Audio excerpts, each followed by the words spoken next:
राम राम दोस्तों।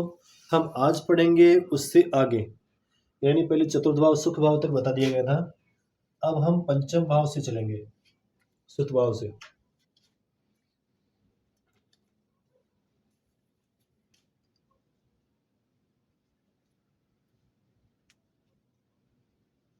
पंचम भाव से दोस्तों, यंत्र मंत्रो तथा विद्या बुद्धेश्चैव प्रबंधकम पुत्र राज्यापभ्रंशादीन पश्येद पुत्रालयाद बुध। यंत्र मंत्र,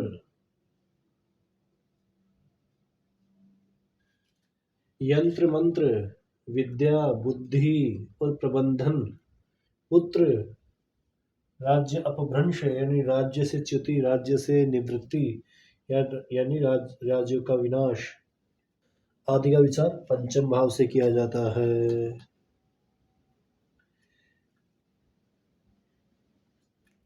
पंचम भाव सुख भाव हो गया, यानी प्रबंधन भी इसमें आ जाता है, बुद्धि भी आ जाती है, विद्या भी आ जाती है, यंत्र मंत्र जो तंत्र मंत्र होते हैं वो भी इसमें आ जाते हैं, और राज्य अपभ्रंश यानी पुत्र भी इसमें आ जाता है। राज्य अपभ्रंश राजकार्य से च्युति, राजयोग से च्युति यानी राजयोग से निवृत्ति, ये भी इससे देखा जाता है, पंचम भाव से देखा जाता है, सुत भाव से। एक बार ये सब लिख लीजिए दोस्तों, बाद में हम गहराई से चलेंगे एक एक विषय पर कि ये सब किस स्थिति में ये सब होता है, यानी कौन सी स्थिति हो तब ये काम होता है। यानी बुद्धि का, प्रबंधन का, पुत्र का, राज्य अपभ्रंश होता है। इसके अलावा इनके एक बार कारक ग्रह और देखने पड़ेंगे सारे। तो कारक ग्रह कौन सा ग्रह किस कारक, कौन सा ग्रह किस भाव का कारक है, और उस भाव से वो उस ग्रह के क्या क्या कारक है, वो सब इन सब से देखना पड़ेगा। यानी जब फलादेश करते हो 7 कसौटियों पर कस के बाद में फलादेश किया जाता है। तो 7 कसौटियों पर कस के अगर हम फलादेश करेंगे तो फलादेश में त्रुटि का कम रह जाए, त्रुटि के आंसर कम रह जाएंगे, यानी त्रुटि होने की संभावना कम हो जाएगी। लाइटली अगर हम करते हैं तो ये जरूरी नहीं कि पूरी तरह से बिल्कुल सटीक हो फलादेश, लेकिन अगर हम 7 कसौटियों भी कस के अगर फलादेश करते हैं तो फलादेश सही होने के चांस ज़्यादा हो जाते हैं। एक बार इसका स्क्रीनशॉट ले लीजिए। चलो आगे चलते हैं दोस्तों। सुत भाव तक हो गया अपना। मातुलांतक शंकानाम शत्रुंश्चैव व्रणादिकान् सपत्नी मातरम चापि षष्ठ भावान् निरीक्षयेत्।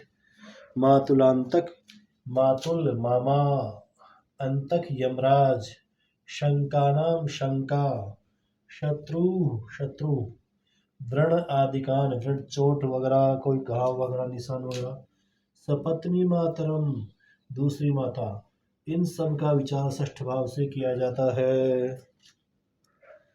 यानी मामा हो गया, रोग हो गया, अंतक यमराज हो गया,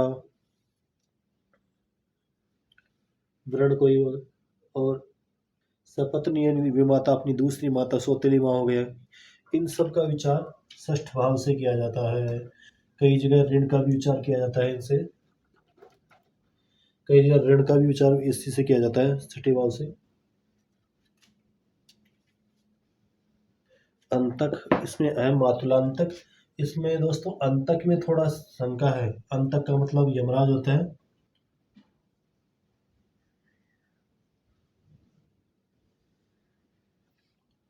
लेकिन यमराज का विषय कहाँ से आ गया इसमें, चलो आगे देखते हैं इसमें। मातुलांतक शंकानाम शत्रुंश्च व्रणादिकान् सपत्नी मातरम चापि षष्ठ भावान् निरीक्षयेत्। मातुल यानी मामा, अंतक यमराज, शंका, शंका यानी संदेह है, शत्रु यानी अमित्र कह दे, अमित्र कह सकते हैं, शत्रु कह सकते हैं, और रिपु कह सकते हैं, दुश्मन कह सकते हैं। व्रण, व्रण रोग, व्रण यानी को घाव वगैरह शरीर में, रोग। सपत्नी मातरम यानी अपनी दूसरी माता सौतेली माता, इन सब का विचार षष्ठ भाव से किया जाता है, शत्रु भाव यहाँ से किया जाता है। हाँ, ऋण का विचार भी षष्ठ भाव से किया जाता है। दोस्तों जो कुंडली देखते हैं इसमें अपने उत्तर भारत की और दक्षिण भारत की कुंडलियों देखने का तरीका कुछ अलग है। अपन उत्तर भारत में देखते हैं और दक्षिण भारत में देखते हैं, उससे कुछ अलग है। उत्तर भारत में पिता का दसम भाव से देखा जाता है, जबकि दक्षिण भारत में इसका नवम भाव से देखा जाता है। माता का चतुर्थ से देखा जाता है, इसमें तृतीय से देखा जाता है। तो थोड़ा कुछ अंतर है, तो अपने विवेक से, स्वविवेक से इसका निर्णय कर लीजिएगा, है ना। ऋण का विचार भी षष्ठ भाव से किया जाता है, ऋण छठे भाव से देखा जाता है, माँ भाव का देखा जाता है, शंका का, संदेह का देखा जाता है, शत्रु का देखा जाता है, वर्ण का देखा जाता है, रोग का देखा जाता है। ये सब छठे भाव से देखे जाते हैं। अब इनमें छठे भाव का देखा जाता है, छठे भाव का कैसा क्या है, छठे भाव का षष्ठेश कैसा है, षष्ठम भाव कैसा है, इस पर दृष्टि किसकी है, जो दृष्टि जिसकी है वो उसका संबंध कैसा है, तो कहाँ बैठा है, उसका पावर कितना है, इसका पावर कितना है, इन बलाबल ये सब देख के बाद में विचार किया जाता है। चलो आगे चलते हैं, इसका स्क्रीनशॉट ले लीजिए। अब दोस्तों आगे तक कलत्र का, कलत्र यानी पत्नी का या पति का वैवाहिक सुख का विषय आ जाता है सप्तम भाव में।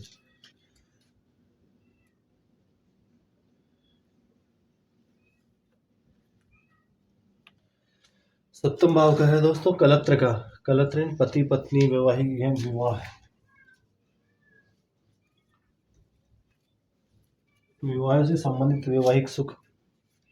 जाया पत्नी, अध रास्ता, प्रयाण यात्रा यानी गमन, वाणिज्य व्यापार, नष्ट वीक्षण खोई वस्तु, मरणम च स्वदेहस्य देह का मरण, और इसीलिए इस भाव को मार्केस भी कहा जाता है। मार्केस पता है दोस्तों किस किस को कहते हैं, द्वितीय और सप्तम को कहा जाता है। द्वितीय क्यों कहा जाता है, धन धान्य कुटुंबम से मृत्युजालम अमित्रकम, मृत्युजालम यानी मृत्युजाल, जो मारने के जो षड्यंत्र रचे जाते हैं वो सब द्वितीय भाव से रचे जाते हैं, इसलिए द्वितीय भाव को भी मार्केस कहा जाता है। सप्तम भाव को क्यों कहा जाता है, क्योंकि सप्तम भाव से देह का मरण देखा जाता है, इसलिए सप्तम भाव को भी मार्केस कहा जाता है, द्वितीय और सप्तम भाव को मार्केस कहा जाता है। ऐसे कुछ इसको अष्टम भाव को मानते हैं, अष्टम भाव को माना जाता है क्योंकि भाग्य का व्यय होता है, यहाँ पर भाग्य का व्यय होता है, इसलिए इस भाव को भी मार्केस मानते हैं कई जगह। और कुछ स्थानों पर अष्टम भाव भी मार्केस का काम कर देता है, मार्केस का काम करता है, इसलिए इसको मान लिया जाता है, लेकिन द्वितीय और सप्तम भाव मार्केस माने जाते हैं। एक मेरे पास एक कमेंट आया था कि सर मार्केस और मार्केस की दशा के बारे में वीडियो बनाइए, तो फिलहाल आपको इतना बताता हूँ, बाद में विस्तार से आगे वीडियो में बता दिया जाएगा। यानी मार्केस द्वितीय और सप्तम को कहते हैं मेन तो, और उसे अष्टम को भी मान ले तो कोई बुरा नहीं है। अष्टम भी कई बार मार्केस का काम करता है, कई बार तो द्वादश भाव भी मार्केस का काम कर देता है, व्यय भाव भी। वो आपको गहराई से बताऊंगा वीडियो में, उसमें बता दिया जाएगा कौन सा भाव और भावेश कब मार्केस का काम करता है और किस परिस्थिति में करता है, वो सब आगे बता दिया जाएगा। चलो एक बार फिलहाल यहाँ देख लीजिए इसको, जायनी पत्नी। अब इसमें दोस्तों व्यापार का, इसमें दोस्तों यात्रा का आया है, तो यात्रा तृतीय भाव से भी देखी जाती है और सप्तम भाव से भी देखा जाता है। तो देखना ये है कि यात्रा सप्तम भाव से कौन सी और द्वितीय भाव से कौन, और सप्तम भाव तृतीय भाव से कौन सी है। अब पहले कौन सा भाव आया, पराक्रम भाव तृतीय भाव, और बाद में कौन सा आया, सप्तम भाव। तो पहले जो आता है, पहले आदमी यात्रा कौन सी करता है, छोटी मोटी यात्रा ही करता है पहले, यानी बचपन में छोटी मोटी यात्रा करता है, तो पहले कौन सा है, तृतीय भाव। तो यहाँ पे यात्रा, यहाँ पे भी यात्रा है। विक्रमम भृत्य भ्रात्रादि चौपदेश प्रयाणकम, चौपदेश प्रयाणकम, प्रयाण यानी यहाँ भी प्रयाण है और यहाँ भी प्रयाण आया हुआ है। जायावत व प्रयाणम थे, तो पहले जब आदमी छोटा रहता है तो छोटी मोटी यात्राएं करता है, तो पहले तृतीय भाव है, इसलिए यहाँ पे छोटी मोटी यात्राएं ले सकते हैं। दूसरी भाव, जैसे दूसरी बार प्रयाणकम आया, जायावत व प्रयाणम से, तो यहाँ पे बड़ी यात्राएं लेते हैं, बड़ी यात्राएं कह सकते हैं, जैसे दूर की यात्रा, लंबी यात्रा। ये आसपास छोटी यात्राएं हो गई, ये बड़ी यात्रा हो गई। और एक विदेश गमन का भी आता है। विदेश गमन का वो तो यहाँ से देखा जाता है। प्रवासस्य ऋणस्यापि, प्रवास दूसरी जगह निवास, इसका दसम प्रवास का दसम भाव से देखा जाएगा। एक यात्रा तीर्थ यात्रा भी आती है। तीर्थ यात्रा नवम भाव से देखी जाती है। यात्रा कई प्रकार की होती है, वो सब अलग अलग देखा जाएगा। चलो फिलहाल इसको उतार लीजिए। देह का मरण, इसलिए इसको मार्केस कहा जाता है। जाया पत्नी। और वैसे दोस्तों देखा जाए तो स्त्री भी एक तरह से मरण का विषय हो सकता है। कैसे होता है ये देखने का विषय है। जैसे आदमी आदमी जैसे कितना भी अच्छा हो, कितना भी सुंदर हो, लेकिन उसकी तरफ एकाएक अपना ध्यान नहीं जाता है। स्त्री चाहे कितनी गंदी हो, मैली कुचैली हो, तुरंत वहाँ ध्यान जाता है। तो हर जीव का ध्यान अपनी मृत्यु की तरफ ज़्यादा आकृष्ट होता है। तो इसलिए सप्तम भाव स्त्री का भाव होता है, इसलिए इसको मरण का देह का मरण कहा जाता है। जा यानी पत्नी, अधु यानी रास्ता, प्रयाण यानी यात्रा गमन, वाणिज्य व्यापार, व्यापार भी सप्तम भाव से देखा जाता है। जैसे कुछ लोग व्यापार करते हैं और कुछ लोग नौकरी करते हैं, कुछ लोग सर्विस करते हैं, कुछ लोग बिजनेस करते हैं। तो जो व्यापार देखा जाता है वो सप्तम भाव से देखा जाता है। और कर्म देखा जाता है, कार्य क्षेत्र दशम भाव से देखा जाता है। तो इसमें कंफ्यूज नहीं होना है। व्यापार अपना सप्तम भाव से देखा जाएगा, बिजनेस सप्तम भाव से देखा जाएगा। उसमें जो कार्य किया जाता है वो दसम भाव से देखा जाएगा। अपन नौकरी वगैरह करते हैं तो वो दसम भाव से देखा जाएगा। राजयोग विशेष दसम भाव से देखा जाता है। वैसे राजयोग केंद्र और त्रिकोण से देखा जाता है, लेकिन दसम और नवम यानी भाग्य और कर्म, इन दोनों का जब संबंध होता है तो विशेष राजयोग देखा जाता है। इसका एक बार स्क्रीनशॉट ले लीजिए। दोस्तों आज की वीडियो में इतना ही। आगे हम आगे हम अष्टम भाव से चर्चा करेंगे। राम राम दोस्तों। अगर आपको मेरा वीडियो पसंद आया हो तो इसे लाइक कीजिए, सब्सक्राइब कीजिए और बेल आइकन के बटन को दबाना ना भूलें।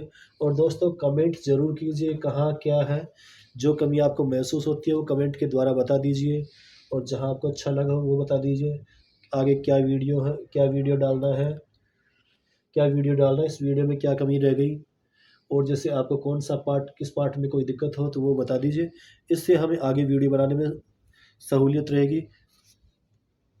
आगे वीडियो बनाने में सुविधा रहेगी। आगे किस प्रकार के वीडियो बनाए दिशा निर्देश मिलेगा। राम राम दोस्तों। जय श्री राम, जय जय श्री राम।